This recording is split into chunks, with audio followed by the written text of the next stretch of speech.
In a medieval Chinese city, evening falls and snow begins to fall. The leader of the Alliance and his bodyguards are looking at documents in his hall. Tang Jin, an elder of the Alliance, is absorbed in reading important letters.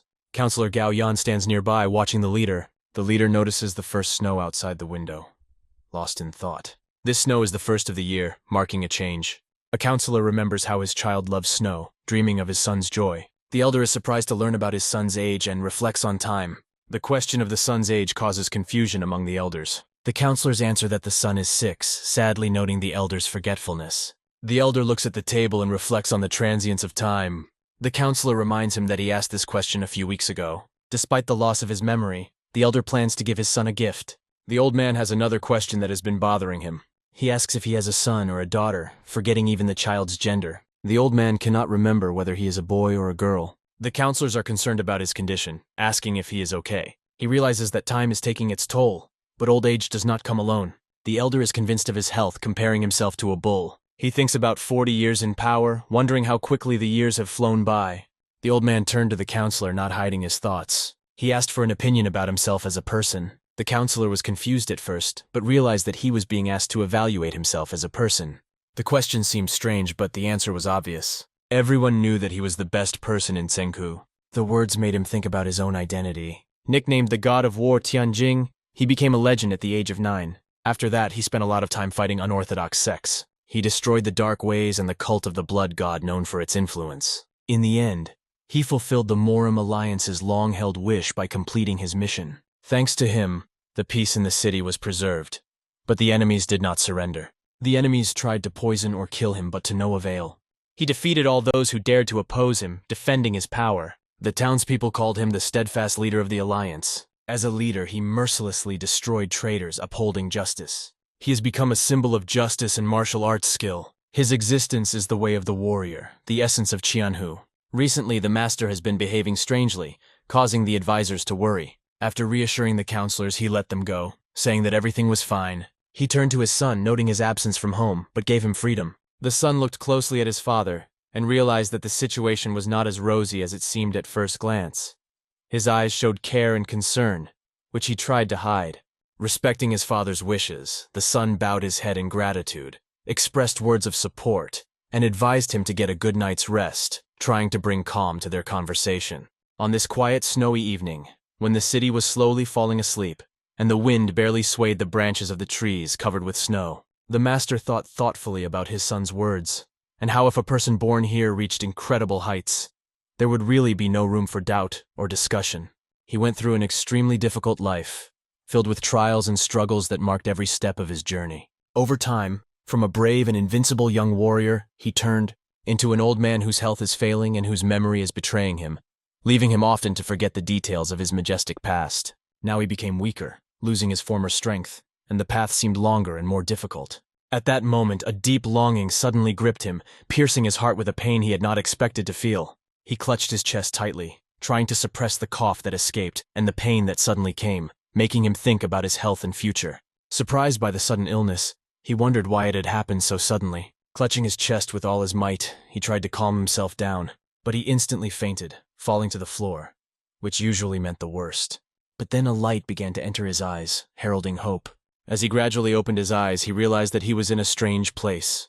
The smell of medicinal herbs indicated that he was most likely in a medical office. He realized that he had lost consciousness and had probably been brought to the doctor's office, where Counselor Gao Yang was probably already criticizing him for neglecting his health. Suddenly he felt funny at the thought that he, the strongest among the strong, had fainted. Starting to get out of bed, he noticed something strange. His energy center, Dan Tang, was empty, which confused him. He speculated that it could be poison-dispersing vital qi energy, but dismissed the idea because such poison could not affect him. When he woke up, he saw a man and a woman who were happy to see him conscious. The woman ran up to him asking if he was all right, but the man, in whose body the old man had awakened, could not recognize them. Then he noticed that something strange had happened to his voice. The woman asked him with a smile if he really didn't know who she was, and he seriously asked her name. She started laughing, asking him if he was sure of what he was saying. The woman's face seemed familiar to him despite the confusion in his head. Suddenly the woman hit him in the face, trying to jog his memory. Enraged, she said that simply apologizing would not be enough for the words he had just said. The woman, unable to contain her emotions, screamed, saying that they were the people who had been worried about his health all night, had not slept a minute. The boy, hearing this, began to guess that it could be his parents. But how could this happen? The father, hugging his wife, restrained her from further actions because she was extremely outraged, reminding her that she was his mother and he was an ungrateful son. The father tried to calm the situation, saying that the boy had not yet regained consciousness after losing consciousness. The boy felt a lump in his throat, overwhelmed with emotions, hoping that it was just a dream. He heard his mother expressing her worst wishes for him because of his ingratitude. He prayed that it was just a dream, but if not, what then? Suddenly he saw his reflection in the mirror. He noticed his young skin, his hands, and horror seized his soul. It was impossible that this could be real, and he realized that it must be a dream. In the midst of this reality, he asks himself, why does this dream seem so real? Seeing the reflection of his younger self, he sinks down on the bed, hoping to wake up in his usual form. But his parents do not let him fall asleep again, gently reproaching him for his childish pranks. Time passed quickly and evening was approaching. Almost 10 hours had passed. The man lay in his room realizing that his dream was still going on. Looking out the window, he noticed that evening was coming. He dreamed of waking up like a normal alliance leader, but reality had not changed. Trying futilely to sink deeper into the dream, he realizes that this dream is indistinguishable from reality, finding no signs of any problems. He cannot understand what happened to change his world so dramatically. He has experienced a lot in his 70 years of life, but reincarnation? This was something completely new and incredible. The memories of his life as Chinzin remained in his mind. Suddenly an old man entered the room, bringing tea and soup, and asked him with reproach how he was not ashamed. The boy did not understand why the old man was treating him this way, because he could not remember his actions of the previous day. Finding himself in this body, he wondered if he should lie to the old man about his true identity.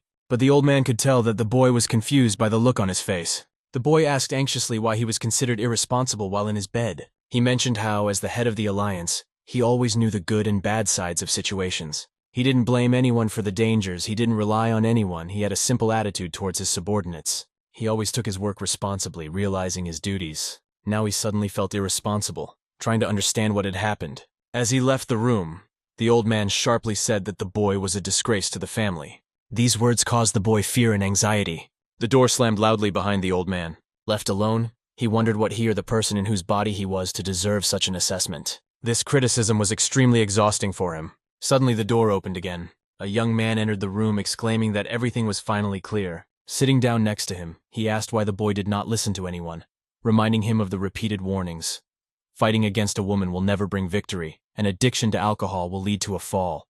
The master in the boy's body asked who the young man was. The guy next to him froze, feeling embarrassed. The young man admitted that he had heard about his amnesia, saying that everyone was talking about his strange behavior, as if he had lost his memory.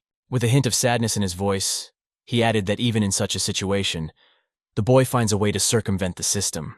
If it wasn't for that day, you would have been able to assess the situation better. But it's not your fault, he reassured. The young man went on to say that this was a great opportunity to take up martial arts more seriously, especially after the incident with the girl.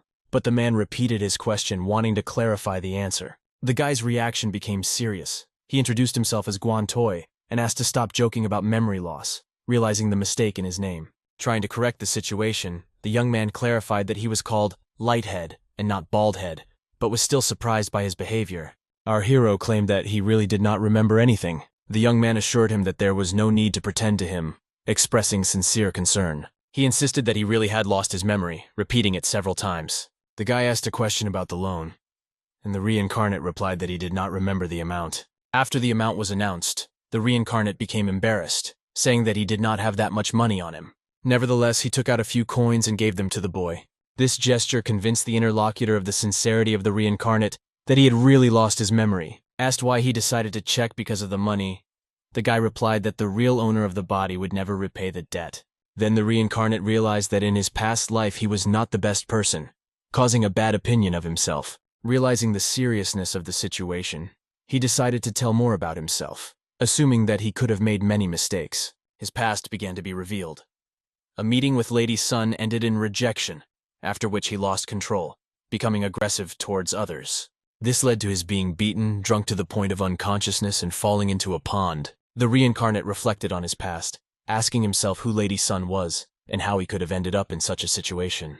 The words about Lady Sun made the guy sitting across from him concentrate, because it's impossible not to know someone like that. However, he really had no idea who she was. The guy explained that Lady Sunlin is the heiress of the Sun family, and the most beautiful girl in Shandong. It was not only her beauty but also her intelligence and strength that made her stand out, although she had one flaw. That flaw was that she was his fiancée.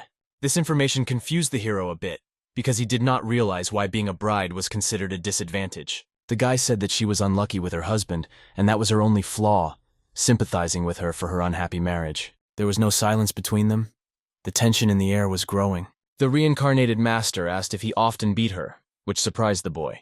Explaining that he felt a strange itch in his hand and the urge to strike, the boy assured him that their relationship was stronger than any calculation, deeper than a formal marriage. As he examines his hand, the young gentleman begins to realize that his past may indeed have been violent, but the old man's words about the family's disgrace kept echoing in his head, haunting him.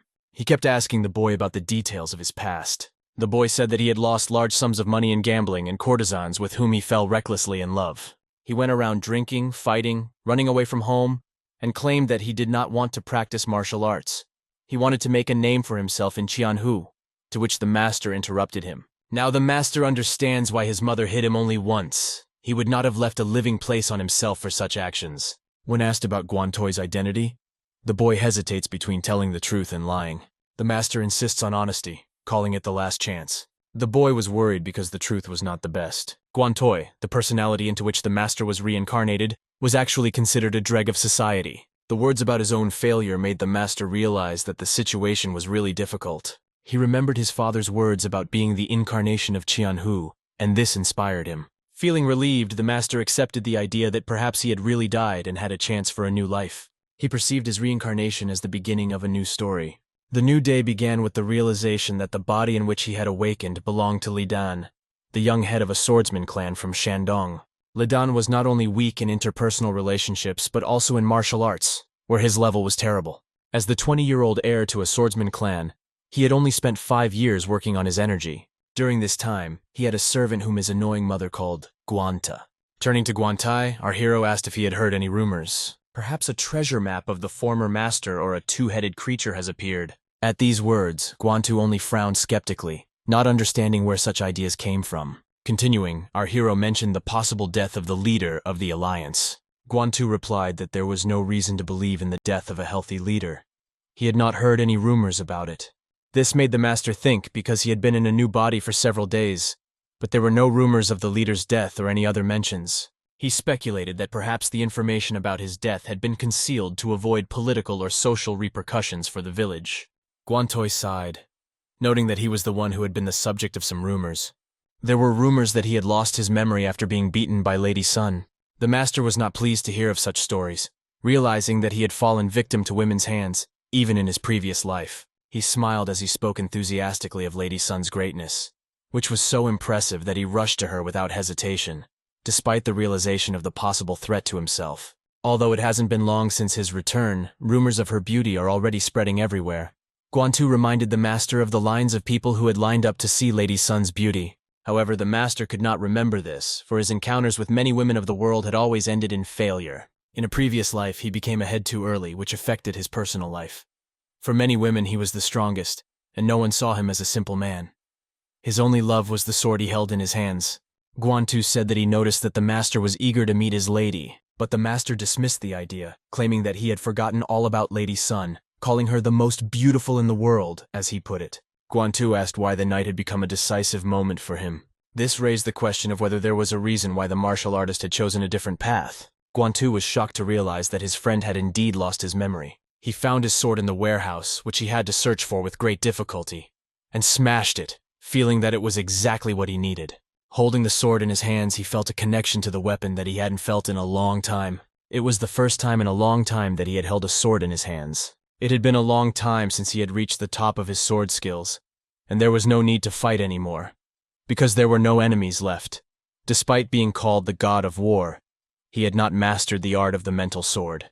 The mental sword is a state in which a warrior can use invisible weapons created by the power of his mind, and at that time there was nothing that he could not cut. Reborn in a new body, he seeks to follow the path he could not follow in his previous life. His eyes were filled with the strength of a war veteran who has been given a chance for a new life. Drawing the sword frightened his friend, who hastened to assure him that the master was not planning revenge on Lady Sun. Our hero was confused, not understanding what was going on and why his friend had decided to do so. The friend became nervous because his face showed that he was not joking. "I can't even imagine this sword."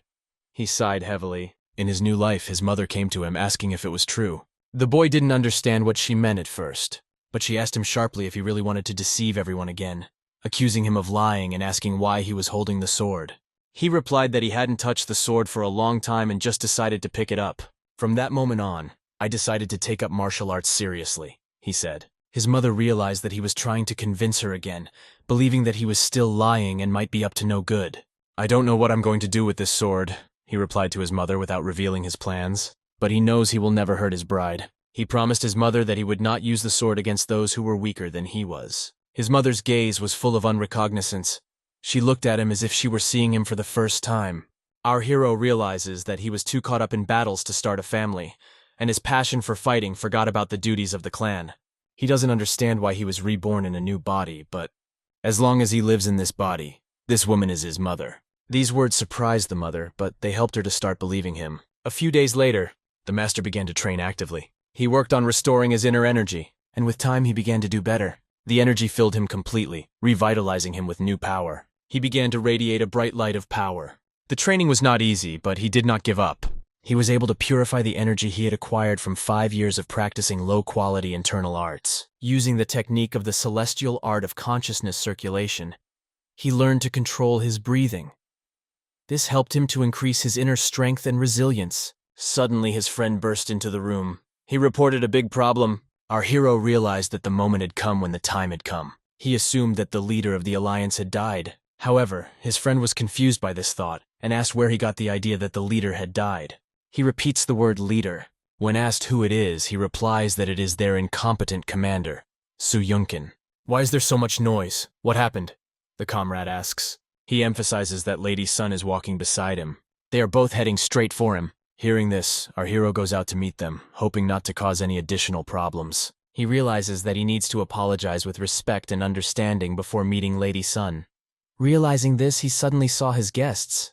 The father exclaimed, "Oh, you've come, I'm glad to see you." Our hero's gaze focused on the girl. She radiated incredible beauty, belonging to the Huanglin clan. He was fascinated by her, wondering why she had chosen this body, his thoughts wandering. The girl searched his eyes with her gaze. But as soon as their eyes met, she immediately turned away. Turning to the girl's father after a long separation, he asked if they were doing well. He expressed regret over the incident, refusing to comment further. The girl frowned as if trying to think of something on the spot. It was obvious that she had a hard time forgiving her lover. The hero's father decided that it was his son who should apologize, not the girl, emphasizing this during the silent pause. Then the girl started the conversation by saying that they needed to discuss some things. The father of our hero asks what exactly she wants to talk about. The girl seriously emphasized that she wanted to dissolve the marriage contract. The news shocked both parents. Our hero is observing the situation, realizing that things are going to take a complicated turn. The girl's father asks her why she decided to do this so suddenly. She replies that their marriage was arranged by calculation, and she realizes how rude it may sound. But she believes that she has the right to make her own decision. After these words, there was an awkward silence. The girl's words made all the parents hold their breath. She was very embarrassed in front of her parents, but she absolutely did not want to marry this man. Despite her feelings of shame, she felt the need to speak out. Our hero's parents did not know how to react to her words, feeling embarrassed.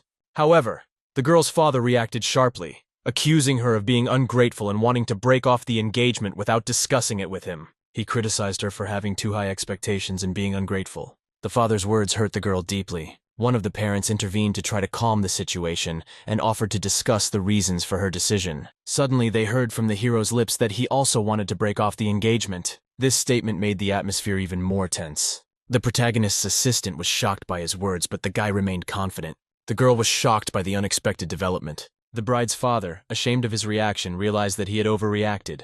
The reincarnated master took the blame, admitting his mistakes and appreciating the people around him, despite the shortcomings of the previous body owner. As he continued his speech, he explained that his words were not motivated by resentment toward the bride. So why did he say it? The master replied that he wanted to marry a woman whom he really loved. The bride's face became sad.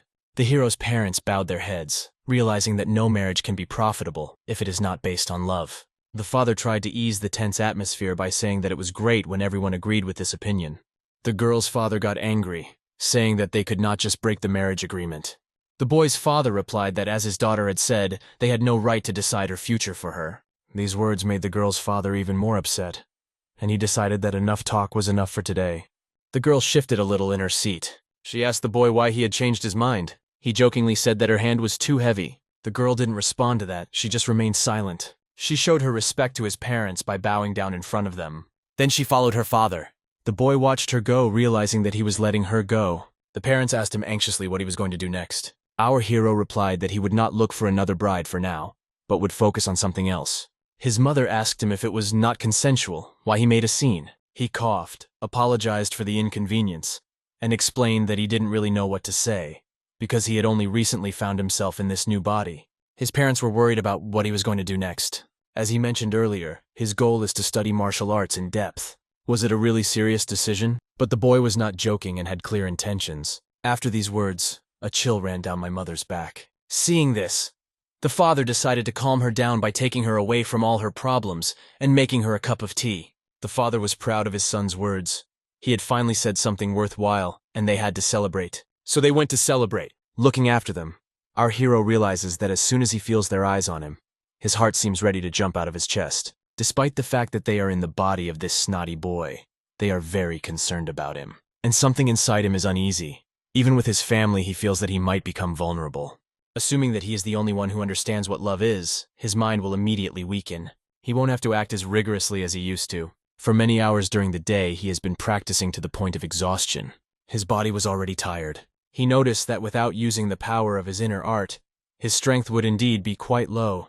To raise it, he needs to run 12 kilometers. Otherwise, everything will go wrong.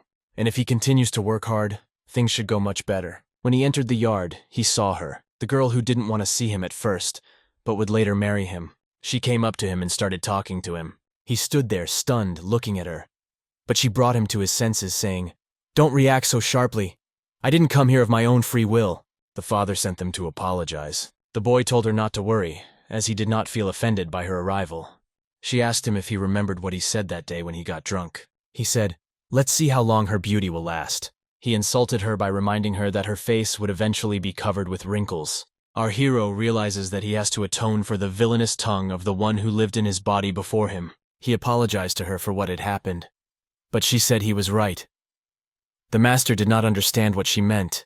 She continued to think that although everyone was praising her looks now, eventually there would be nothing left of her and no one would look at her anymore. But she plans to make a name for herself through her hard work. Because of this, she has no intention of dating any of the men. However, the reason she suggested breaking off the engagement is because she doesn't like the guy. She assumed that he also agreed to call off the wedding because she hurt his feelings. The guy smiled back at her. He exhaled all the negativity. He said, "Think what you want." Our hero, in his past life, had lived for more than 20 years and had forgotten what feelings he had experienced in the past. However, this served as a reminder to him. And because of all these emotions, the former owner of the body became quite agitated. "Don't worry," he told her. "This is my final decision about our wedding." The young bride could not make sense of these wise words. His last words were that he would no longer be an obstacle in her life. On this note, he walked past her and headed for his house. The girl turned around, unable to understand how everything ended so easily. She looked after him, but he passed by without even looking back. In his past life, when he was 20 years old, he had to shed a lot of blood, going around killing various thieves with his sword for training purposes. His youth was not radiant, it was the color of blood. He realized that he had really lived a hard life. Life gave him a second chance. In this version, he would not hold anyone by force. The master went to the snowy mountains, in which he continued his training. Standing in a fighting stance, he plunged his feet into the snow. Holding his sword in his hands, he began to recall his skills. The art of the asura sword, the aspiration that transcends the soul. With this sword, he severed the hearts of 13 leaders of the Shadow Path syndicates. As I immerse myself in my memories, I feel more and more the contrast between his aging body and his new one.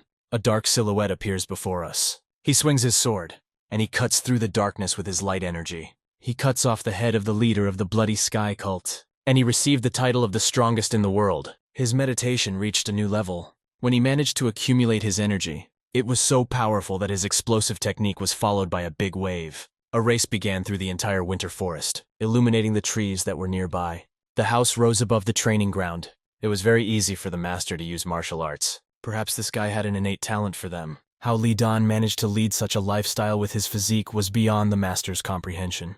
At this time, in one of the sunny spots, his ex-girlfriend was discussing our hero's new occupation with someone. He had never trained or held a sword before, and everyone in the clan was surprised. Her friend suggested that he was doing all this to impress her. 108.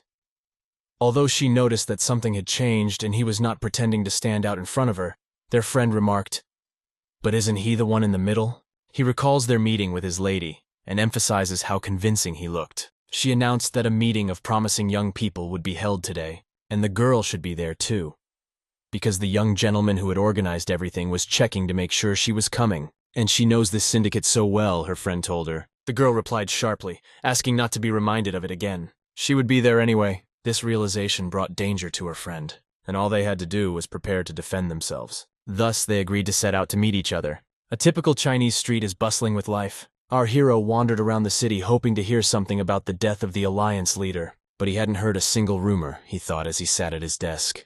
The guy was worried about why the NH Ions hadn't been announced yet. If he had the opportunity, he would immediately head to the Murim Alliance to ask Gal Yang. But he can't. As he watches, he sees a woman coming up the stairs. She notices him and gets worried. The gathering of young people was also surprised to see him. They looked at him with questioning looks, wondering what this rascal was doing here. One of them approached him and asked how he felt after the resurrection. It was another guy with whom he had had problems before reincarnation. He had heard rumors that he had been training in martial arts in recent days. But why? Our hero smiled at his enemy. He told him to show him a person who was training to beat someone. He emphasized that they were training to kill. His enemy was surprised by these words, noticing his eyes.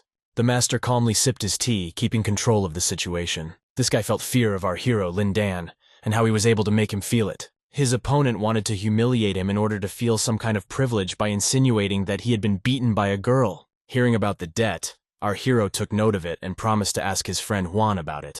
A girl came out of the crowd and said that she had never claimed to have beaten him. Her opponent replied that she had no reason to justify herself, and then asked if the scoundrel was causing her any trouble. She replied that it didn't bother her at all. Our hero puts on a Chinese hat. He realizes that it's time for him to leave and not waste his energy on stupid children.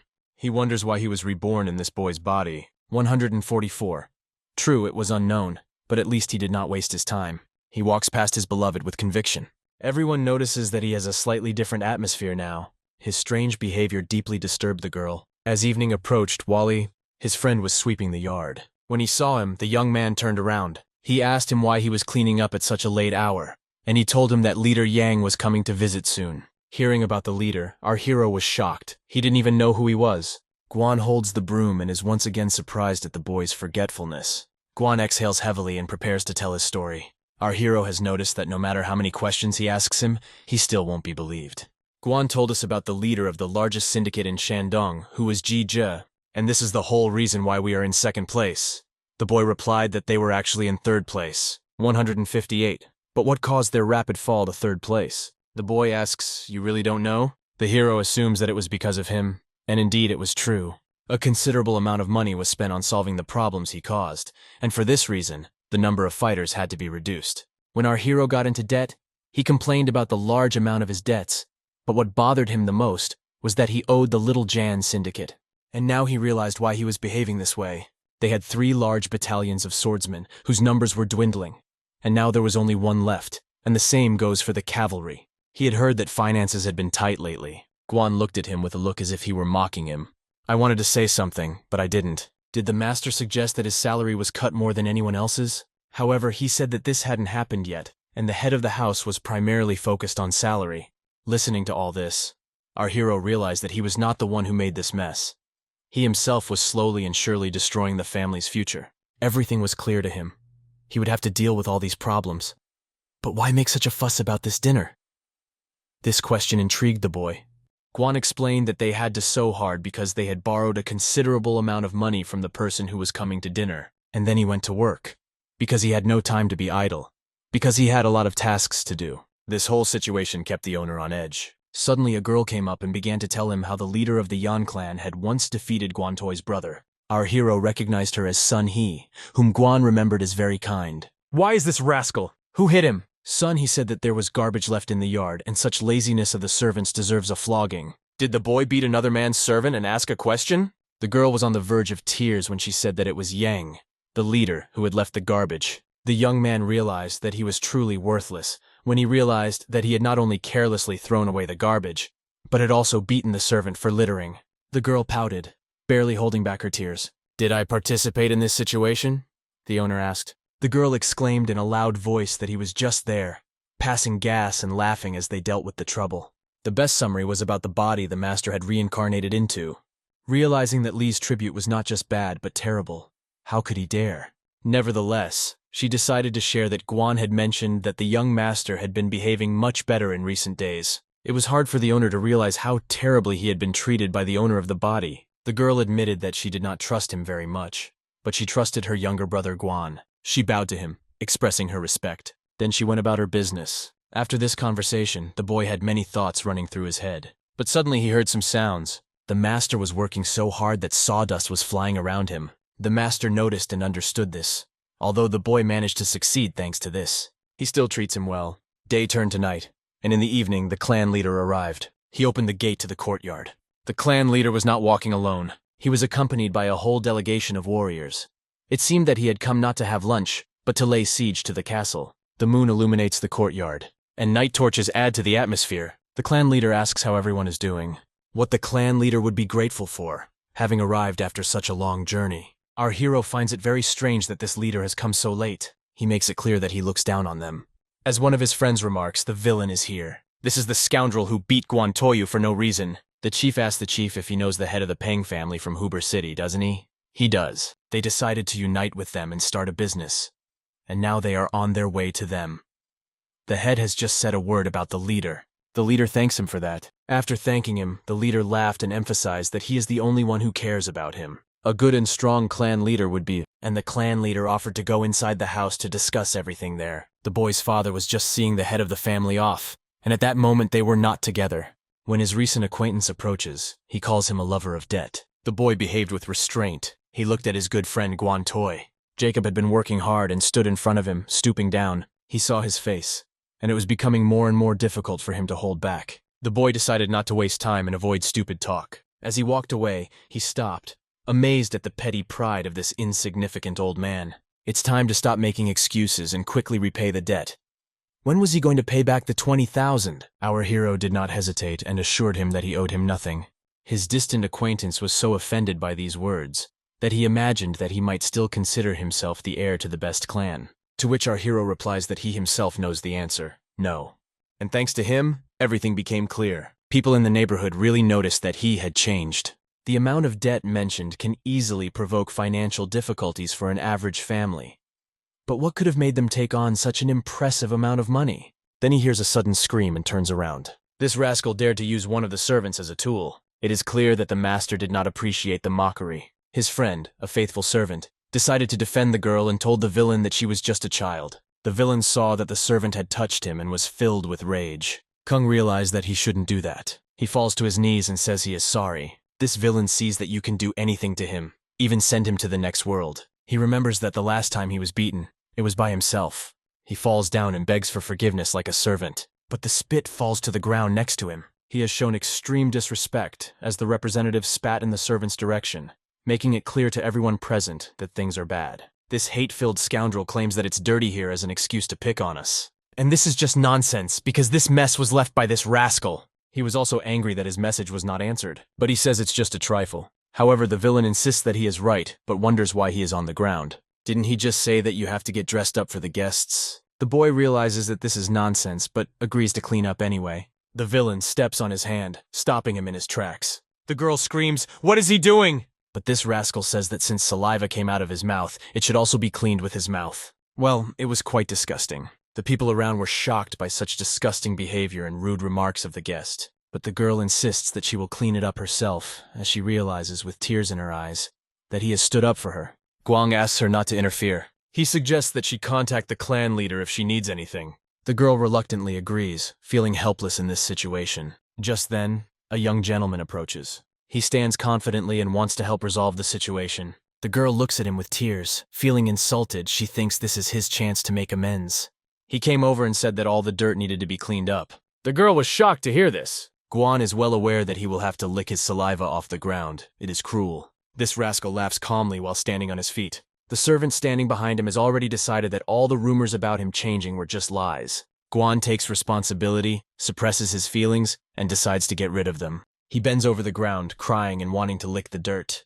The villain continues to feast, but just as he gets close to the mud, everyone held their breath because it was very exciting. However, a young gentleman stopped him, asking what he was doing. Guan did not understand the gentleman's joke. He said that whoever made the mess should clean it up. Finally, he stood up for the servants, and the girl was delighted to hear this. Pan tells this lazy fool Kai Gan that he's talking about him and thinks he should dress properly. Kai Gan was furious at this turn of events, but the boy continues to insist that he clean up, otherwise he will go deaf. Qui Gan did not expect him to chirp in such a tone. Chio Gan stopped for a moment, catching the boy's words. He decided not to let it go unanswered, and with a slight note of mockery in his voice, he dubbed him Little Cat, recalling rumors of an unsuccessful courtship with a girl who had brutally rejected his attempts. Chianggai did not even imagine that such a dismissive and sarcastic remark would cause his opponent to completely blow his mind. Our main character approaches Guangtai and asks him about his condition with concern. "Why are you behaving like this, my friend? You shouldn't be doing this," he says, trying to understand the root of the problem, because Guangtai could have avoided this mess, to which the master replied, "Where did you get the idea that you have to clean up after him?" Guantu felt a mixture of pleasure and horror when this happened. He saw a completely different look in his master's eyes. It really frightened him, but he realized that he was not facing the same familiar master. He bowed his head in gratitude. The young master assured him that he would take control of everything, advising him to just watch. The crowd behind him could not fully understand what was happening. However, when the swordsman commander standing behind him accepted his order with deep respect, it caused his subordinates to be uneasy. Qinghai sneered at the young man, claiming that a loser like him posed no threat to him. However, the young gentleman warned him that he was ready to pretend he had never heard that if he apologized immediately. Even if he licked every corner of the floor with his vicious tongue, the dirt would still remain. Chiang was still at a crossroads. If he didn't do this, what would happen to him? To which our hero says that he will be beaten. His guest, with interest in his voice, suggested, "Why don't we check what this great and terrible descendant of the Bai family is capable of and what he is like?" Chiang Ha had been looking forward to this moment, and it was hard for him to even imagine how much he had been looking forward to this confrontation. The stranger was the first to attack, confident that with a single punch he could end the argument, rendering his opponent helpless. He believed that after his skillful punch, the opponent would only have to sweep the streets. Our reincarnator stood there serenely, not paying him any mind. He struck his attacker in the jaw with a deft movement of his hand, and everyone around him was shocked by this unexpected turn, even to the point of horror. Tsunga grabbed his face and screamed loudly. This rascal was much more cunning than it seemed at first glance. He gathered all his strength and the fire of his soul, and decided to put an end to him. The leader of the swordsmen warned our hero, emphasizing the need to use his hidden powers to stop the evil. The commander of the soldiers restrained his impulse, and the young man managed to dodge the blow of his guest. He noticed that the battle was becoming fierce, and decided that if, God forbid, he missed at least one blow, he would most likely pay for it with his life. But the taste of battle only intensified his excitement. Although this usually happens to the previous owners of the body, it would not happen to him. Then the swordsmen who stood nearby and watched the event held their breath. The young master was doing the unimaginable, skillfully managing and conducting the battle. The young companion moved with incredible ease, which amazed everyone around him. His unpredictable blows severely punished the attacker. As he continued on his way, he realized that he would not be able to pull it off. Tsunga was unwavering in his dissatisfaction that victory over his opponent was out of his reach. But with every passing minute, the young master attacked with more and more force. He paid for his boldness with blows to his torso. Because of his ridiculous joke, these children will forever retain the trauma. The young master punishes him more and more for his unworthy actions. Still, he decides to give him the opportunity to realize his mistake. After many strong blows, the young master struck the decisive one, which threw. To a great distance, the criminal was knocked back. This blow made a tremendous impression. All the witnesses of the captivity held their breath, their mouths agape with amazement. Chong, that unworthy figure who allowed himself to be bullied by others using his status, now lay helplessly on the ground, not moving a muscle. The young warrior stood silently in the heart of the capital of war. The villain, disarmed by our hero, was picked up by his servants, who asked him if he realized the full scope of his actions. He denied it. "You saw for yourselves that I did not start it all." Refusing to remove the film, he asked, "Is this how polite people behave?" The young gentleman inquired. After a severe abuse, this ruthless boss, having gotten out of the way, furiously issues an order to take the young gentleman's life. He is filled with fierce hatred and bitter anger toward him, unable to tolerate such humiliation. It was a strict order that had to be obeyed without question, but his soldiers listened and could not understand this order. Sunga grabbed his soldier by the collar and said in a convincing manner, "Why are you still here? The order must be obeyed!" The soldiers knew, however, that regardless of the difficulties they faced in implementing Plan B, they could not afford to eliminate their successor because of such problems. However, the swordsman could not disobey his order, so he drew his sword. At that moment, a swordsman from the battle clan approached our hero. Turning to his comrades waiting ahead, he calmly told them that their lord had given the order in a state of confusion so they could disobey it without hesitation. He also reached for his sword, emphasizing, "Better think about the consequences." An indescribable tension was building between them, and each of them could sense that war was on the verge. After exchanging glances, the soldiers realized that everyone was ready for battle. If no one betrayed them, victory would be theirs. They decided to act cautiously, stopping the attack and putting their swords back in their sheaths, emphasizing that killing was not an option. Such decisions are the exclusive right of the head of the family. Such audacity cannot be tolerated. The angry Kung, grabbing the sword from the warrior, rushed at the young master in true courage. He wanted only one thing: death, to put an end to his torment after the humiliation he had suffered. His attempts to stop him were in vain. Time was already running out. He aimed his sword at the young master but missed. At the moment when his hand was about to strike, the young bishop blocked it with his own strength. His face remained impenetrable. In one swift movement, he broke the enemy's arm and snatched the sword from his fists. Using this skillful technique, he broke the arm of the scoundrel, who choked on a desperate scream. As soon as he bent down, the young master kicked him. Each kick further undermined his loyalty and unwavering determination. Already exhausted by his severe injuries, the Kung master gave in to the sharp pain, calling for help. However, faced with such cruel accusations, he could not let go lightly. Unleashing all his strength on his face, he removed several teeth from the gentleman's mouth. The guards, gathered in a ring around him, watched the scene with intense attention, realizing that this was not just a punishment, but a real exposure of the scoundrel. Our hero, standing up, wonders if he suffered his wounds justly. After the fight, the swordsmen gathered around the body of their master. Our hero called out, "Call a doctor! He can activate his vital points and improve blood circulation." Quickly informed the great leader of the clan about the events that had occurred. Guantu rushed over to the young nobleman and exclaimed in astonishment, "Have you lost your mind? How could you do this to a clan member? This is a black cloud over us. I see no solution." The pause in his voice was significant, but he found a way out. "We have to run away, and then let the head of the family unravel this tangle."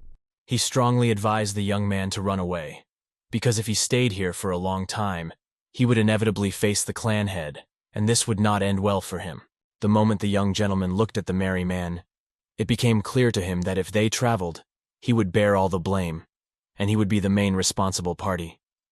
He thought about how to respond, and finally turned to him. "Is it realistic in this situation to just pick you up and leave?"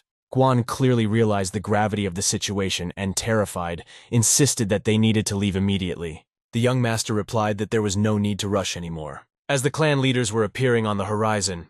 As they approached, they witnessed a terrifying scene. The Daymaster joked that his friend was not worried about dying. He would definitely ask them to be buried together. Guan felt uncomfortable when he heard these words. It was too much for him. The clan leader asked a question. "What happened here?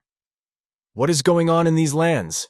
the clan leader demanded, his eyes burning with the need for an explanation.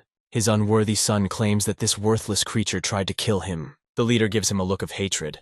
The boy and his friend stand firm. The leader turned to the soldiers around him.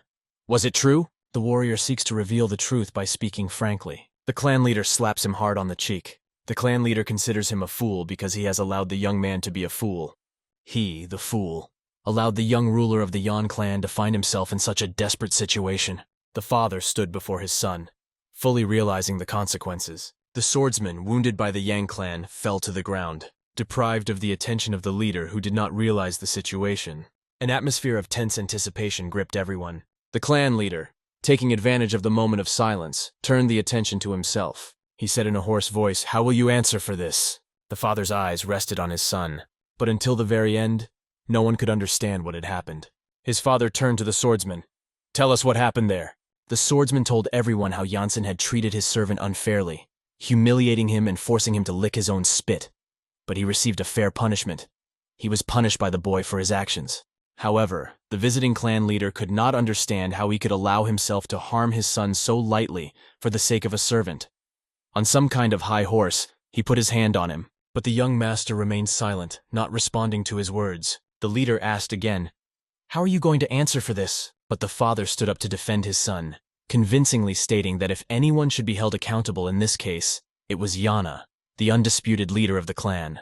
These words sounded easy, but they had far-reaching consequences. The atmosphere was tense to the breaking point, and the leader's mood exploded with anger. With raging anger, he shouted, "What did you just say?" The real father replied that young Mr. Yang not only used his inner strength, but also sharpened his sword to kill my son. Although he was unarmed and everyone witnessed the events, it was his duty to assume that we had enough evidence. His servants were proud of their responsibility, while the servants of the clan hung their heads in shame at their master's actions. However, the boy's father did not let up, saying, "If it were anyone else, I would have punished him for what he did with my own hands. I will not do anything that could harm your reputation." The visiting clan leader could hardly contain his rage when he heard his words.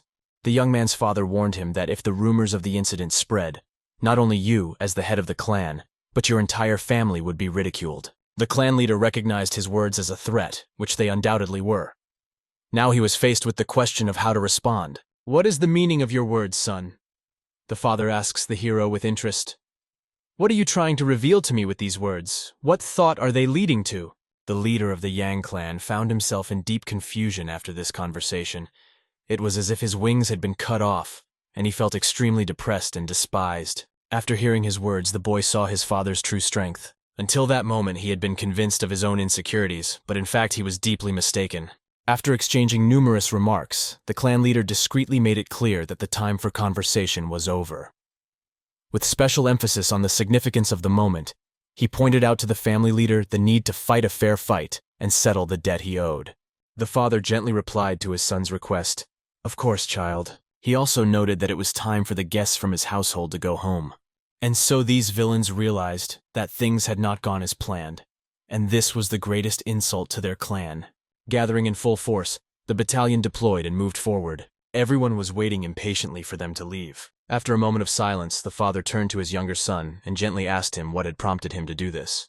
He replied that he had insulted our relative and tried to force him to do what he thought people should do. The officers heard that they were called family, but deep down they realized that they did not really belong there. The father listened carefully to his son, but remained silent in response. He did not order his unit of swordsmen to follow him. Our hero waited with bated breath for the father to leave. But he suddenly noticed that his servants were watching him closely. They were silent, because everything he needed to say had already been said. The boy, with gentle uncertainty in his voice, asked them if they were surprised. The girl, who had been standing at the beginning of the whole story, expressed a thought that left everyone's mouths agape with surprise. The gentleman reassured them, emphasizing that they should not be afraid of this creature, even if it dared to do something insidious again. He assured them that they could rest assured. I and all the members of our family would be their protection. These words struck them to the core. The swordsman's unit fully shared the young man's opinion. These children, who had served and were exhausted from their work, could not find words to express their gratitude. And when the surrounding soldiers retreated from them, Guan asks if he himself was not afraid, to which he responds with surprise, "Why should I suddenly be afraid?" Guan too, who was aware of the situation, emphasized to the bailiff that the Yang clan, if they really came here, must be extremely powerful. "After all," he said, "it is considered the strongest clan in the entire Duan." Young Pan asks if he's noticed the faces of their wards. They did not seem to show support for their leader, and they did not seem to have many supporters among them. They were surrounded by truly loyal and courageous individuals, ready to lend a shoulder in any situation. But Guan could not accept this. There were too many enemies. In the heart of a heated discussion, where the passion for the competition burns in the eyes of his opponents, the wise young man declares, "Remember, victory is not in the number of troops. It is not so easy to start a war." His words vibrate with power and knowledge, offering a deeper look at the true costs of strength, wisdom, and choice. This momentary declaration is not just a statement, it is a manifesto for calm, deep analysis and reflection that leads to success, rather than hasty actions driven by emotion. Has my son failed? A man as cautious as the leader of the Yang clan would not take a gamble without making sure that triumph is already in his pocket.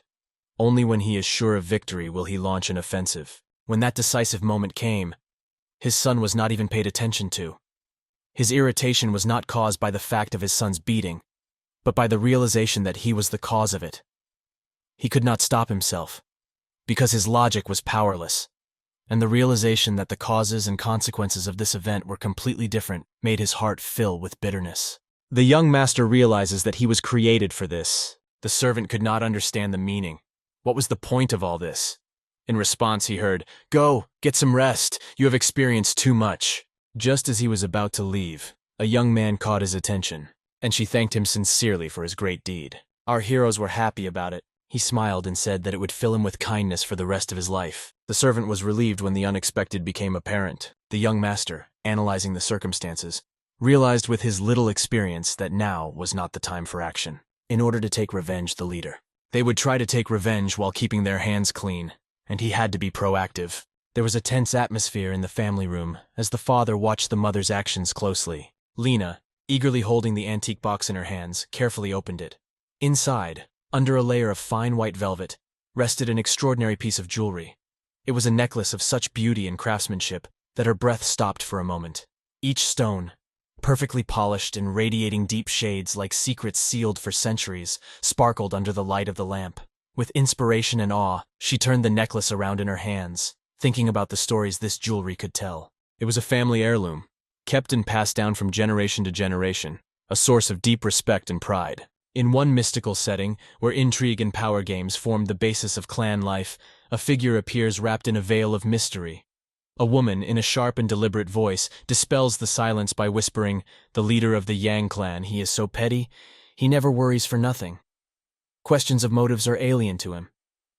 Her words vibrate in the air like echoes of distant storms, the veil of obscurity dissipating to reveal the depth of wisdom and insight embedded in each word. The mysterious leader, hiding behind a mask of indifference, secretly seeks the truth without asking direct questions. The woman, like a soothsayer, penetrates the very essence of the power struggle, where every step can be decisive. Now that the picture is complete, the atmosphere around the verbal duel becomes even thicker, and the mystical veil of secrets promises to reveal more than one corner of the mysterious world of the Yang clan. If she realizes everything, they will be able to cover up to. "You have no right to do that," her husband firmly tells her. "I will not allow it." Yet she argues that it is nothing more than a simple piece of jewelry. But it's not just a trinket. It's something you value more than anything else in the world. She smiles and admits that the most valuable things in the world to her are the fight and her son Duan. These words made the man blush with embarrassment. The woman with a face that radiates determination tells her husband, "I have finally gathered my courage. We have to protect our son, not meaningless trinkets." He asked, gently looking into her eyes, "Do you really believe in me?" The mother answered with confidence, "Yes, I really believe that, even after his deception." But the mother would defend him, saying that, no matter what, he was still our son. Hearing her words, the father realized the depth of the seriousness of the situation. He hugs her tightly, and in that moment they both feel that no amount of hardship will break them. All this under the watchful eye of the young master. He intended to apologize to them. However, unexpectedly, he overheard their conversation. This made him think. He began to believe that his rebirth in this world was a chance to live a life of his own choosing. Later, he reflected, embarrassed by his own act of helping Dana after overhearing their conversation. Since then, he could not shake the thought that he had changed his usual image for the sake of these two. Will he be able to cope when he is not bound by his longing for his family? His angry temper would not let him rest at night. Conceiving of revenge is 10 times worse than the reasons to carry it out. In the heart of China's mountainous landscapes, the cart is nobly making its way up. Guantoi was impressed by the nobleman's words, but could not fully understand them. But he insists that they are now on their way to the Yang clan. And why is that? He decisively states that a solution to the problem must be found. Guan does not fully understand what this guy is saying. He is most concerned about why he chose him to accompany him. The owner has 2 answers. One he likes and one he doesn't. The one he doesn't like, he should say first. Guang sighed and suggested, "Let's start with the second one." The owner turned to him, claiming that he had described everything in detail as if he had experienced it himself. At the beginning of the story, Guan bows his head thoughtfully, recognizing that his thoughts are in line with the expectations of those around him. This is a moment of realization that external observations reflect his inner self, giving him a sign of how transparent he can be in his reflection. And while this may seem like a small detail, it reveals deeper dimensions of Guan's character, who, with a complex interplay of emotions, accepts his thoughts and feelings as an integral part of his existence. Then Guan asks with interest, "What is the first answer?" He replies that the only person he can trust completely is himself. The young man was surprised to feel an unpredictable attraction to a person who seemed to be indifferent to him. He said that he began to feel sorry for him because he had a very limited social circle. She asked him if he had a plan, and he replied that he was going to think about it. How much strength does it take to change a person beyond recognition with a blow? In the country we are heading to, all kinds of shadows are gathering to give you a warm welcome. If there is someone among them who will hit him in the same way, perhaps he will change again, become his old self before the blow. Guan's response to his words was frightened. The young master began to notice that jokes and fictions appeared in his head that he would not have been able to think of before. He becomes intrigued. Is it all because of his rejuvenation, or perhaps because in his previous life he was bound by chains of formality? In the heart of the Yang clan, there is a clash of will and authority. The leader of the clan, full of anger and eccentricities, realizes that someone he dismissively calls a clumsy young man has managed to defeat his son in battle. At that moment, covered in bandages and knocked down, his son begged his father for revenge, to destroy Danny and the entire family of the one who had brought them pain. The father calmly, with firmness in his voice, reassured his son, saying that this was exactly what he intended to do. How dare he look up, that rascal, ignoring the command given to him from above? He called out to the bloody dog. When his words reached his son's ears, he suddenly realized their true meaning. The father insisted that they would be punished for their treatment of him. Meanwhile, in the wagon, our hero, he noticed that he was reading intently and turned to him with interest. "Is this, by any chance, the Patriarch's secret technique?" "Yes, it is," he answered, whispering barely audibly. Referring to the shogun, he said that it was something incredible and not a martial art at all. And if the horsemen found out about it, there would be consequences. However, after he said that, his appearance only became filled with suspicion. Guanesh covered his mouth with his palms. And then he laughed, throwing in, "Come on, the white sword technique is so commonplace." To which our hero replied, "It's time to tell you the meaning of what you just mentioned." Guan was surprised by his antics, which only increased his surprise each time. But why is he talking like this? If the Patriarch is a master of the White Moonlight Night sword technique, a knowledge that the whole world is proud of, why would he say such things? By continuing this dialogue, he was only causing a wave of doubt and suspicion. But Guan could not understand what was coming next. Did the guy tilt his head at something? For a more precise answer, please provide more context or details of the scene so that I can help you adapt the text to meet your request. Realizing that he had underestimated the situation, he was surprised at how bitterly wrong he was. If he had to rate this technique, he would have found it slightly better than average. Given his desire to hide his true martial arts mastery, he needs to master this art to perfection.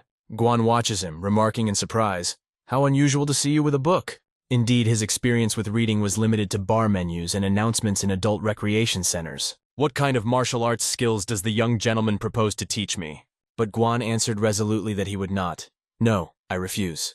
The young master realized that he was deceiving, but he was answered, "A man like you cannot even imagine it." But why, when it turns out that Jian can do it? The question arises, why wouldn't he? This is a mystery that promises to reveal the depths of not only the character's abilities, but also to emphasize the uniqueness of his character, revealing new facets of what lies beyond the expected. This was because he came from a noble family. Probably, from an early age, a wise mentor took care of his education. To become an outstanding personality, one does not need to be born into a noble family or have an outstanding mentor, as the young master proves. But then what exactly do we need? Guang asks in surprise. Our hero remains silent. The servant began to put forward key success factors: natural talent, physical fitness, willpower, and perhaps even magical powers. But there was something else that could help overcome all that. So what was it that aroused Guangunamo's curiosity? He catches the word that comes to mind: connection. A bridge of incomprehensible signs, and he still can't grasp their essence. The young man's question is answered. It has to do with the CN Hu. The Guantai's face can fascinate anyone with its unique impressiveness. He doubts the significance of all this, or tries to change the subject. Young Pan realizes that wisdom is still far from him, and he really believes that he was serious, joking only at first glance. He is convinced that connections are key to achieving status. The chariot stopped, catching his eye. They emerged from the shadows and walked straight into the heart of the city. As they reached the threshold of the hotel, they are already making plans. He hadn't even considered renting a room, not even hoping for an invitation. It looked like he would have to spend the night on the train, but the young gentleman assured him that he had only taken one room, and that didn't mean he would make him sleep on the street. He explained that they intended to share one room with 2 beds and asked where the problem could be. However, the young man said that he was uncomfortable sharing a bedroom with a younger owner. "It's not appropriate," he said. "I would prefer to sleep in the guest room." The young master offered, quite unexpectedly, to have a drink before bed, to which he, surprised, responded immediately, as he was stunned that someone would want to spend time with him in this way. However, the young man asks him if there is anyone else there besides him.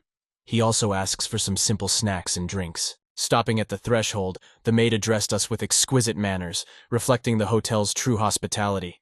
"Please wait just a moment," inviting him to sit next to her. Young Pan clearly shows uncertainty on his face. Guan feels that this is the first time in his life. They share a table, laughing and enjoying their drinks, and he never mentions that they are supposed to share the same room.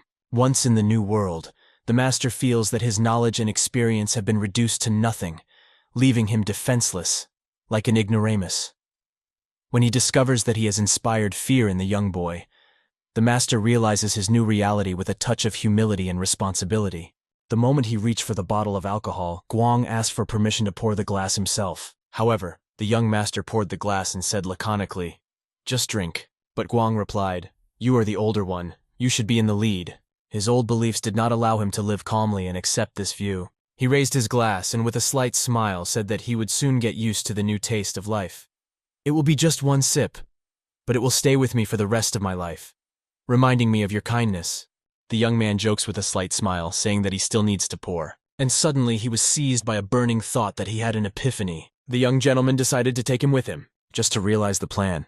These words impressed the young master so much that he even let the stomach acid and alcohol out of his mouth. "Guan didn't stop doing this because of how well you treat me." He remained silent despite all the challenges, tirelessly believing in his rightness with unwavering firmness. The guy sighs, getting ready to share something very important. The boy was deep in thought, sadly noticing that, as they say, a cow is fed the best food the day before it is slaughtered. This thought did not leave him. Night was coming, and still, Iguana did not dare to ask about the combat abilities of his interlocutor. This question deeply interested our hero. Aguan was especially proud to emphasize his fighting skills, telling how he managed to defeat that villain. Our hero replied that he may have fallen behind lately, but what really worried the servant was that he had only been training for 10 days. He replied in the affirmative that 10 days would be enough time to deal with this pile of garbage. He watched him, not losing sight of a single detail. He was unspeakably surprised that he, such a young master, could become so different. His silent question was answered. "Perhaps I blossomed a little later." Guan did not refuse the drink. He emphasized that he had to limit his curiosity, but he was worried about whether he would no longer change. The master replied that he had no intention of doing so. But Guan did not stop and persisted in asking, "Please promise me that you will change and no longer be the same as you were before." Young Pan was thinking at that moment, what is the value of promises that are just words? He said it was important to him because he wanted to hear it with his own ears. The young master looked over the rim of his glass directly into my eyes. The tension over the Guan was growing. He smiled, diffusing the situation, and promised him. Guan breathed a sigh of relief. He also admitted that he was skilled in martial arts and was actually much stronger than you might imagine. "How can you hide your martial arts skills?" he asked. "To stay afloat in this world, it is important to keep at least a third of your strength secret." So he was deliberately pretending to be a complete loser. Everything changed after Lady Vaughn hit me. I seem to have discovered an obvious truth. It is impossible to live like this. Unusually, this event became a turning point for me. "Listen," I say to the guy, trying to convey my realization. Although our hero realizes that this is a lie, he is still forced to believe these words. What else can he do? He keeps pouring the young man, as if to encourage him. "Come on, pour more!" Amidst the cloud of intoxication, the young man has a disturbing thought. If he continues to be surrounded by such attention, he will become irrevocably accustomed to it. The young Pan expresses his agreement. Iguana is overwhelmed by the unusual feelings of what is happening. "I'm going to buy alcohol with him." He takes the glass from the young master's hands, and he discovers new sensations in his life, because he used to serve others, to be a servant. But now he feels this attention and benefits from the owner, which becomes a real privilege for him. But then suddenly the young master smiled and said, Speaking of drinks, for the first time in my life I feel so intoxicated, he said. They continue steadily on their way toward the city of Dongping, where fate has destined their next stop. As they move along these paths, they forge plans. We have to figure out what they have planned. As no one knows, it remains an unexplained mystery, the solution to which must be sought from those who live on the other side. These words frightened Guan. He stopped for a moment and told the young man that he wanted to take responsibility for this. But he realized the danger of this step. The master warned him that it was a dangerous business. If he was caught, he would face many questions from the authorities. It might even come down to the burning touch of hot metal or cutting off his fingers. Calm down, everything will be fine, he replied before adding, as soon as they ask, I'll tell them your location. You asked me to do that. That's right, young master. Be sure to tell them because that's a real wise loyalty, he adds with a smile. Guang said with a slight smile. Of course it was a joke. You're imputing such profound wisdom. Yes, I am, the young master replied with confidence in his voice. This is the height of loyalty. Loyalty to the last breath. I will not demand it from this young man. Doesn't the echo of betrayal sound in your heart when silence answers your calls? But in any case, it is considered wise loyalty, the master said. Guang replied that it was not an easy task, but he reassured him. You can rely on me, because I always find a solution. He gives him the freedom to act at his own discretion. He assures him of his return, promising that everything will turn out well, because he needs to continue his journey alone. However, he suddenly stops. As he turns, he approaches the young owner. He forgot to add that even if he did, he would be the last one to come to his defense, watching from some cozy Ukrainian town. He replied that if it was convenient for him, he would do so, because he had decided to leave all the work to himself. Guan made sure that the defense on the other side would be his responsibility. He stepped aside and headed for the city. As soon as he returns, I'm going to have a drink on him, says Guan. An interesting thought. The young gentleman thought about it. Despite everything, he still believes in him. His unbreakable friendship with the Guantai cannot suddenly end. And when he realizes his plan, there will be a chance. The connection between him and the Changhu will continue. The young lord realizes that for several days now, he is eagerly waiting for the Guantu, but his return is delayed. Perhaps he is already in captivity, where he is being demanded to give answers. Perhaps he has even been killed. The door suddenly opened and a figure entered the room. In the darkness of the door, the figure of a man appears, his face completely hidden under a huge hat. He's holding a sword in his hand. In the vast world, the fact that we have met today is undoubtedly a gift of fate. So let's celebrate it. The young lord greets his friend with a smile. How did you have fun? Please give me more information or context about the situation or characters so I can help you more specifically. Is this dialogue a description of a scene or part of a story? The more details you provide, the more effectively I can help you. But what happened to this fascinating young gentleman? The I'm Not in the Tank clan gathers and recruits talented travelers under the leadership of a mysterious figure known as the Blood Potter. They're raising an army of bloody homeless people, a young gentleman asks. It looks like they are recruiting more than a dozen people. Perhaps they are planning an attack on our village. They are also spreading rumors accusing you of beating their son when he allegedly caught you trying to rape a girl. Why did the young Pan smile, realizing that he had created so much that no one would question, even if they believe in something unbelievable? If you got into a fight, you would never allow yourself to commit such acts. As usual, rumors are greatly exaggerated. He wanted to know how you knew about them. Did you sneak into the lair yourself, pretending to be someone else? He agreed with everything, but a maid revealed all the paintings to him, and he managed to enlist her support on his side. These words puzzled the young master with their unexpected determination. He smiled and admitted that he understood the feelings of people like him, because he was one of them. Hearing this, the master laughed out loud, exclaiming that fate had truly smiled upon him. There was a rumor that young Qi Gang had brutally killed one of his maidservants. That is why he has few friends in the Yang clan. Our protagonist realizes that he was lucky to meet this maid. He realizes that if he had chosen the wrong path to his goal, no amount of luck would have helped him. He learned about the bloodthirsty dog and the people about to go to war. The boy also remembered that he had bought a lot of trinkets and made his way inside, getting lost among the travelers. He was seized with deep fear, so he failed to take anything with him, which he regretted immensely. In the shining stars of fate, the young master smiled mysteriously, answering questions about his achievements. His voice sounded with the ease of a ruler surveying boundless dominions. My achievements have exceeded my wildest expectations. I have reached heights that rise above the mundane, far above what I could have imagined. The echo of these words, filled with power and wisdom, not only revealed the depths of his soul, but also reflected a subtle trace of unconquered dreams that had now become his reality. However, he looked down and admitted that he had another critical secret up his sleeve. Our protagonist asked curiously, "So what did you find out?" Guan answered, and I immediately realized that his face really has a magical effect on girls. This news slightly threw the young gentleman off balance. He straightened his curls and said with firmness that they needed to go back and inform the patriarch. The young man firmly stated that they would not go back. Why don't they return with such valuable information? He replied that they should finish what they started, and this idea seems quite exciting. We find ourselves back in the room of the Yang clan leader, where a girl's voice comes from. She is holding on tightly to her clothes, saying through her tears that she already has someone in her heart whom she is marrying, and she does not expect unjustified courtship from him. At that moment, the villain was resting in bed, barely speaking. "Is this really possible?"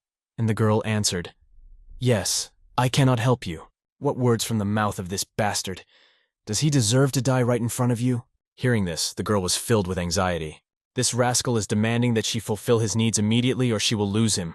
Let him decide what is more important to her. Without hesitation, she burst into tears, but took off her outer garment. He contemplated the scene in front of him and said, "You no longer need to take the life of the person you are asking to marry." Seeing how she obeyed him, but when the girl decided to do so, suddenly the door to the room opened. With a shudder, she realizes that an unexpected guest has entered, breaking her privacy. And this rascal is asking who dared to enter. And suddenly, quite unexpectedly, feet crossed the threshold, and a voice spoke. "Do not be afraid. I have just neutralized your pressure point, so you will be immobile for a while."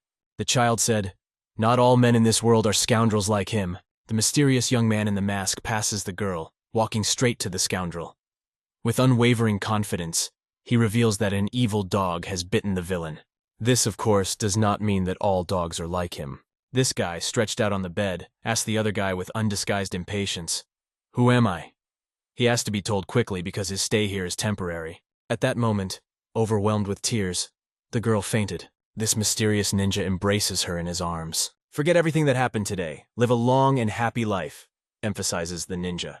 On the verge of the other world, with a special trembling in his heart, the guy lay on the bed, entangled in memories and fear. He tried to call out to someone he once knew, whose voice floated like a mirage in his mind, but there was no answer. He was left with only a guess, loneliness, and a quiet desire to hear something that could be comforting. But the eternal silence nestled deeper in the space between them. Terrified, he recognizes the villain. But how is that possible? Suddenly, the ninja plunges his knife into his body, and drops of vital fluid called blood fill the room. The trickster begs, "I made a mistake, please stop." But the ninja replies with cold determination, "When this child begged you, when the crowds begged you for forgiveness, what was your answer?" The bloody villain's eyes filled with tears, but he did not wait for pity, and contempt poured down on him like mud. The ninja did not pity him, and deep down he felt that his choice was right. At this moment, the head of the Yang clan is talking to his assistant, who is convincing him to rethink the situation. "If you attack this family, you will provoke the anger of many residents," he warns. However, the mayor did not pay attention to the opinions of ordinary residents, as his son was unfortunately no longer among the living. Could the prosecution of the criminals stir up anger? But his advisor realizes that all this trouble is caused by the stupid act of his son, who was the first to start killing. The leader, masquerading as an eccentric sect, hired a large group of vagabonds to destroy Clan B. And the leader urged the vice president not to stop him, because it was pointless. He urged him to change his mind and cancel the whole thing. But the leader said something that made him uncomfortable. He came in and immediately asked a question. "Why are you interested? Is it really important?" His appearance did not seem to match the inner impulse that was felt in that room. In front of me stood a man dressed in a strange costume. He was called the Bloodhound. He asked the president a question, asking about further action because there was no time for hesitation. As he knows well, vagrants are those who do not care about anyone around them, and at a critical moment they can betray without any remorse. If they don't find a quick and clear answer immediately, they will disperse instantly. The leader assured us that everything would go according to plan, and we would act according to our plan. And the leader of the Yang clan didn't just announce this because of my son. Even though the family's influence has diminished, they still have a significant impact on many aspects. And when they defeat their enemies, their power will double. But the vice president emphasized to the leader that the secret of their survival lies in the army's unwavering trust in their patriarch. The chairman gave his deputy a frosty look that did not conceal his attack, and ironically asked him if he thought the man in front of him was better than the leader himself. He slipped into a no, But the leader took him at his word. Trust made all the difference. Is it possible that we have cities ruled by only two forces, power and vulnerability? The powerful rule, the weak obey. That's what Qianhu means. Even without belonging to any religion, we still do not fit the role of an orthodox sect. However, the vice president stood firm. He assured them that if they dared to attack the Bai family, he would leave their clan. The leader gave him a look of condemnation and snapped, "You dare to put conditions before me! Get out of Gladoloy before I personally end your existence," the vice president said menacingly. Listening to these words, he was deeply shocked and frightened because his expulsion from the clan was unthinkable. However, the leader did not hesitate. He sharply declared, "Get out! Otherwise he will kill you." But the vice president cannot comprehend how he could say such a thing after 20 years of faithful service. He clenches his fist and says that he is not going to praise himself. But if it were not for his efforts, the clan would never have reached this scale. He spent years devoting himself to its development, and all his hard work was in vain when the leader said those frightening words. As he was leaving, he still managed to give him a message to make sure that no one in the family left the designated place that day. Let him not worry unnecessarily, because we will not miss a single soul from the Bai family, and we will keep each of their guard dogs under strict supervision. Hearing these words, the clan's vice president, who had once been expelled, became enraged. How can they act so ruthlessly? This is completely unacceptable. He had dreamed of raising the prestige of his Yang clan to the heavens, convinced that to do so he had to go his own way until he was expelled. Suddenly, however, he noticed someone on the grounds. It was a ninja, clutching his sword tightly, his masked face ready for battle. "Who are you?" the vice president asked, holding his weapon at the ready with a stern look. However, Vice President Ninja records, "You are ready for anything. You allocate without hesitation, accepting realities as they are." You must have been confused by the words. But the ninja explained that you were trying to save your own life by defending such evil as your leader. The vice president felt his extraordinary power when he suddenly passed by, and he was powerless to do anything. The ninja warned him that if he wanted to avoid all his efforts being in vain, he had to stay here waiting. After all, he was facing a key moment in his life, the ninja said. And just then, silence fell around him. The vice president held his breath. The time of change was inexorably approaching, and the vice president had to prepare. He didn't know how to react, so he just ignored it. The ninja stepped forward and opened the door. He entered the room where the atmosphere was tense. The hellhound and its leader stood in front of him, both looking wary, as if they were seeing a worthy opponent for the first time. The air was filled with a sense of danger and intrigue. "Who are you?" The leader's voice echoed everywhere, filling the room with the weight of the unspoken. "I am the heir of those you seek to destroy." At first, the leader did not realize who he was talking about. Who was this son? But amidst the din of voices, the leader caught a familiar sound. It was the voice of, "It is the white data that tells us who I am." The leader thought about it. Can this comrade be considered a friend? How did he allow himself to behave like that? But more importantly, how did he end up here? However, despite the circumstances, the leader decided to eliminate him without saying the usual, "Destroy that evil one," to the hellhound. But the hellhound persuaded him to settle the matter for 5,000 yuan. The leader responded with deep aggression, because the time of his destruction seemed to have come. However, the hellhound's cunning and loyalty to the terms of the contract said otherwise. The right time and place had not yet come. If he is unwilling to pay, take over the business yourself. The leader lost his temper, admitting to his desire for money, but agreed to the price offered. The Hound of Hell realized this goal and spread his paws. Pulling out his mace, he addressed the child. "Accept my gratitude. Thanks to you, I will earn another 5,000 on top." But our hero heard himself being called the vagabond who pretended to be a hell potter. With an angry laugh, the hellhound speaks to his victim. "My name is known even to children, and I hope you realize what you're about to be extinguished by." And the damned hound with crazy agility enters the fight. It attacked our hero with all its extraordinary strength. The blow was so powerful that it tore the door out of the room and pierced the wall. When he finds himself back in his body, the hero realizes that his energy has decreased significantly, and is now no more than that of a 5-year-old child. He realizes that he faces new challenges, to be careful, and to measure his strength with extreme precision. But the Shadow Hound did not stop its attack, catching his speed for a split second. Our hero skillfully dodged the blows, and where the Hellhound struck, there was only devastation. Our protagonist realized that despite his slowness, missing at least one attack would be tantamount to a catastrophe. Without the ability to anticipate the enemy's attack, there would be almost no trace of him. To further complicate the situation, he had not yet fully mastered his body, which made his position even more vulnerable. based on his vast experience in combat. He even fell in love with this battle and the new body he was given to try out. For a moment, he even forgot how much time had passed since he had been on the brink of life and death, participating in a murder. With waves of blood and bad weather, he, a dog of war, enters the battle. He enthusiastically faced the battle, holding his sword tightly with both hands. Since becoming the strongest in the world, Talon's life has been filled with peaceful days. And only now that his true calling has left him, life has become incredibly boring.